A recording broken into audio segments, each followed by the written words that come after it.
Se dice 48% del Perú cree que el Perú va a ganar la ciudadanía.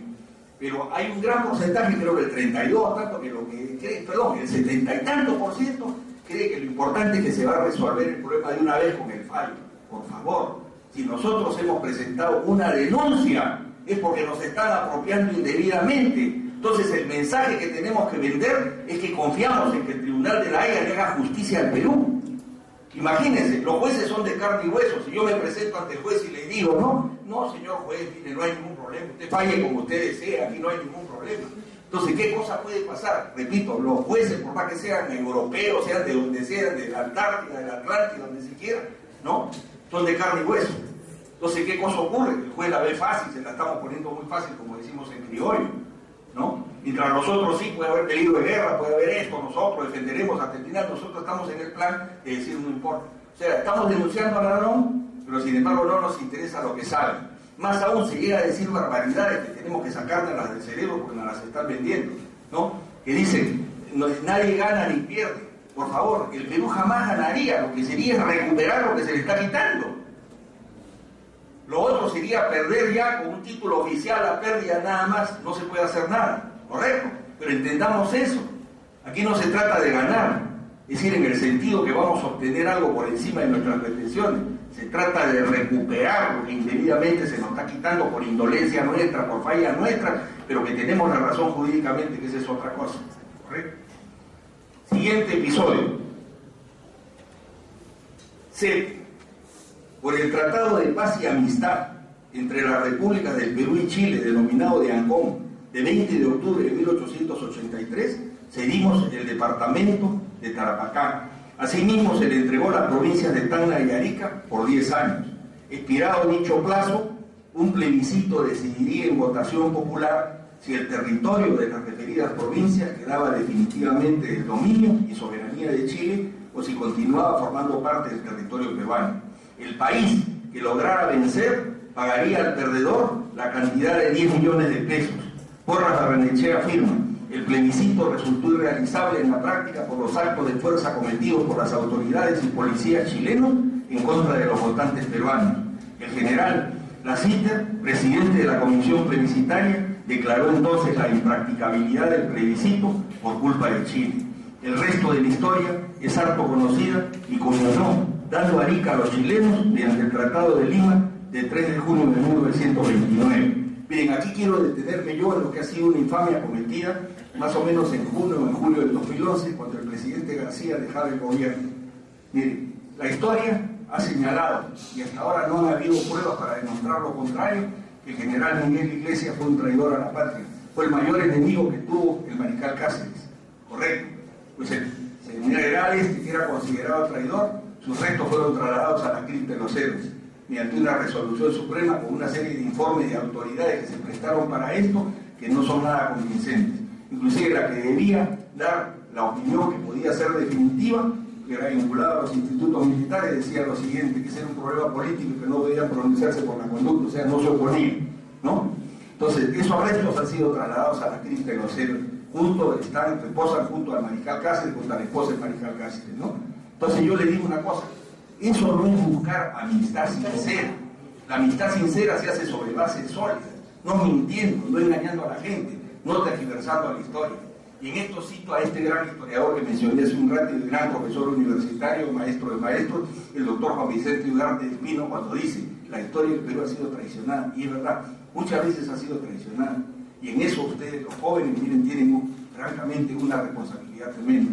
Perdonen que los mayores hablemos así, pero les digo, tienen que volverle a dar a la historia la importancia que debe tener para un país que quiere ser país verdaderamente soberano y progresista, ¿no?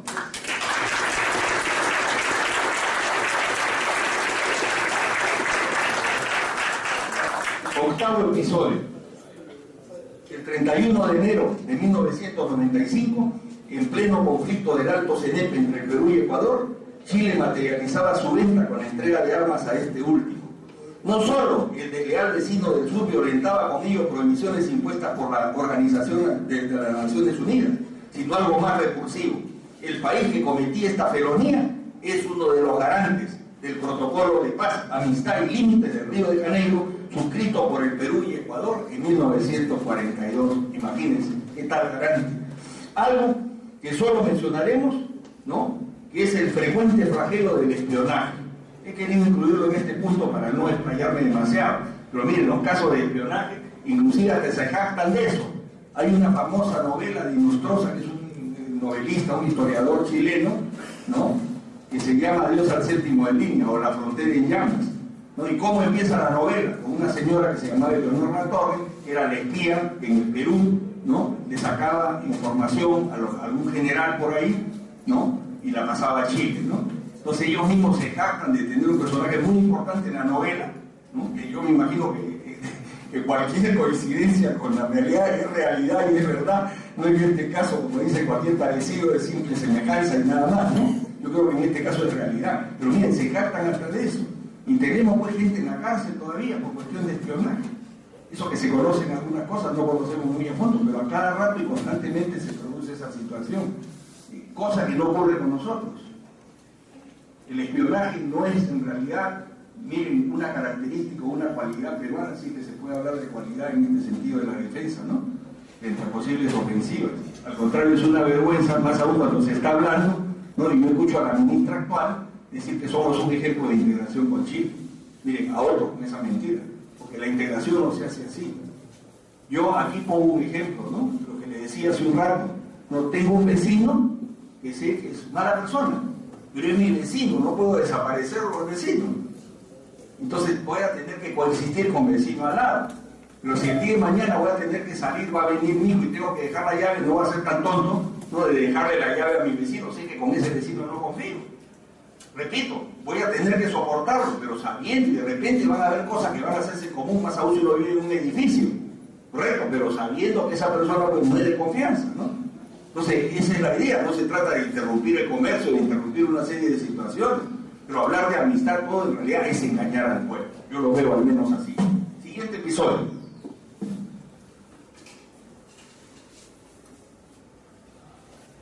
Noveno. Todas las artimañas y argucias que viene exhibiendo Chile en el proceso de La Haya sobre la delimitación marítima con nuestro país. La última, por decir algo, puesto que con ello jamás habrá una última artimaña, la de querer involucrar en el citado diferendo al presidente de los Estados Unidos de América, algo que ya no tiene fundamento legal. En el Tratado de Lima de 1929, pues el acta de ejecución de 1999 canceló esa posibilidad. Miren, eso es algo que a mí me llama la atención, que no haya un pronunciamiento oficial. Miren, el protocolo de 1929, con el cual se pretendía zanjar la situación definitivamente de Tacna y Arica y ajustar algunas cosas, ¿no? ¿Qué cosa ocurre?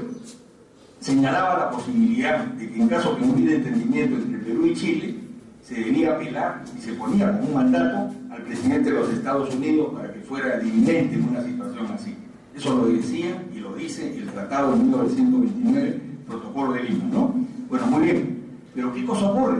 Se están olvidando de decir algo muy importante, que en 1999 se firma otro tratado, un tratado de ingrata recordación para nosotros porque los chilenos nos entregan pues una serie de situaciones como el muelle y otras cosas más que no corresponden a lo que debían haber entregado, pero lo entregaron, ¿correcto? Entonces no es de grata recordación para nosotros, pero ¿por qué sí es importante? Porque ese protocolo señala que se acabó el tratado de 1929, ¿correcto?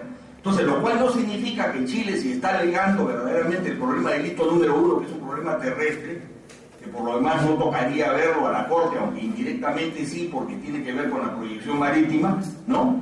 Pero ¿qué cosa pasa? Chile podría reclamar, pero por otra vía, pero no apelar al protocolo ese, porque ya no, y eso caducó el 99, con esa acta de entrega, el acta de ejecución que se llama. Ustedes saben que los tratados tienen diferentes nombres. Un tratado puede llamarse convención, puede llamarse convenio, puede llamarse protocolo, puede llamarse acta, como es en este caso, ¿no? Y bueno, y hay una serie de denominaciones, ¿correcto? Entonces, con esa acta de ejecución de 1999 suscrita en el gobierno de Fujimori, se acabó el tratado de 1929. Si Chile quiere reclamar algo, quiere que verdaderamente algún presidente de algún país, sea de Estados Unidos o quien sea el que dirima esto, tendría que ser con acuerdo del Perú, o sea, las dos partes. O sea, que olvidémonos de eso, algo que es muy fácil de rechazar. no por el hecho que el señor Piñera se siente en el escritorio del expresidente Obama, porque hizo ese chiste, ¿no? Porque ellos venden mucho las imágenes y podía sentarse en su escritorio. Entonces la fotografía que se publica es que está sentado en el escritorio del presidente Obama, ¿no? En cambio nosotros hemos cometido errores graves, y hay uno que yo hago público en este momento que a mí me ha desagradado mucho, es ir a informarle al presidente a nivel presidencial, ¿no?, de que en el Perú no se hace reglaje. Es decir, le estamos dando explicaciones a un país que en este momento está con un serio problema por las interceptaciones telefónicas que son un escándalo, ¿no? Entonces yo no digo, miren, yo soy un gran admirador y quiero hacer la salvedad del pueblo de los Estados Unidos, pero el pueblo de los Estados Unidos es hoy tan víctima como nosotros, porque los que están pretendiendo gobernar los países son las transnacionales y no los gobiernos nacionales. Eso tenemos que tenerlo muy claro, porque antes era el rechazo a veces a las poblaciones, que los rusos, que los americanos, y ya no. Todos hoy en día somos víctimas verdaderamente de los abusos, de los atropellos, lo cual no significa ser enemigos de las industrias extractivas, industrias, por favor, pero se tienen que cumplir las leyes. Por ejemplo, en el Perú, muchas veces yo escucho decir, no, la legislación chilena es maravillosa. Yo como abogado les digo, perfecto, es maravillosa. Entonces, ¿por qué no se copia la legislación minera chilena para que se aplique en el Perú? Por una razón muy simple, porque las mineras no podrían hacer lo que se hacen acá. ¿Correcto? Entonces, lo que se trata es de cumplir la ley. No es posible que el mapa de pobreza se coloque en el mapa del Perú y coincida que los sitios que más minerales dieron, más riqueza dieron al extranjero y al Perú, no sean los últimos, socialmente, económicamente. Yo veía hace poco, hace unos 6 meses, miren, algo que me impresionaba mucho, por ejemplo, Huancavelica, en la costa médica no hay un médico, ¿no? Y Huancavelica le ha dado al Perú, ¿qué no le ha dado? ¿No? Entonces, eso no es correcto, eso no es justo. ¿Se van a llevar nuestra riqueza? Perfecto, pero eso tiene un costo. Por eso traigo a colación lo de la Convención del Mar. Miren, es muy importante. Los mares del mundo están depredados, el nuestro todavía no. Todavía no. Tenemos que defenderlo hasta las últimas consecuencias. Eso es importantísimo. Porque lo que hay en juego son una serie de intereses económicos. Miren, hay una explicación muy simple, que yo en algún momento la presentaba como un argumento paradójico. Si la Convención del Mar es la divina panacea, ¿por qué los Estados Unidos de América no suscriben la Convención del Mar? Y eso se lo decía en alguna otra oportunidad que tuve el honor y la satisfacción de estar acá, ¿no? Igual, por ejemplo, con la Antártida, ¿no? El Antártida, patrimonio común de la humanidad. El Ártico no. El Ártico sí pertenece a Rusia, pertenece a Estados Unidos, pertenece a Islandia.